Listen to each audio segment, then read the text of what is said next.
A&M would like to know, anytime a new to market technology is dubbed as long considered impossible, you tend to take notice. Well said, Here, guys. Well said. yeah, here it feels like the first domino to drop with many downstream benefits to retailers to come. If you agree with that sentiment, what dominoes can Avery Dennison and Walmart topple next with this unique RFID solution? Wow, interesting. Wow. How do I attack that? There's so many angles to that question too.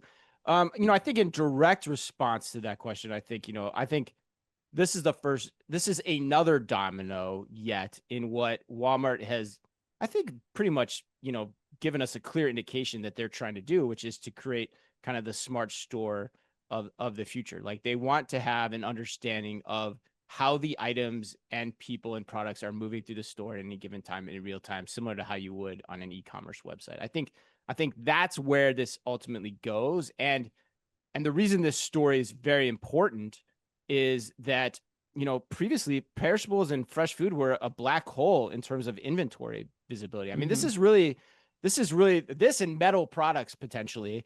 Although I know our good friends, JP and Marshall might have different thoughts on this, but and much better thoughts than I do. But this is the holy grail of RFID in the grocery setting, particularly by virtue of the fact that waste and spoilage are the number one areas that eat into a grocer's profits. So Walmart's, again, they're out in front of things.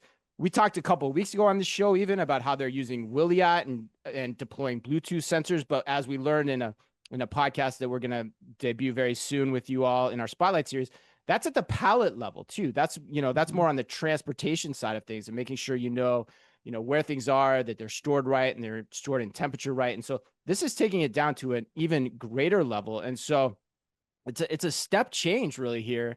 And so, when Walmart moves, the other point I'd make, and when Walmart moves, so does the industry. And I think part of this is also in response to the legislation around food safety that's coming, my favorite acronym, Mhm.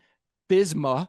And so, Mhm. yeah, so Walmart is, in front of that. And then they're still in front of the overall smart store design of the future too, which is going to pay so much dividends for them in the long run, just because of the fact that they're just so much further along on the experimentation side of this.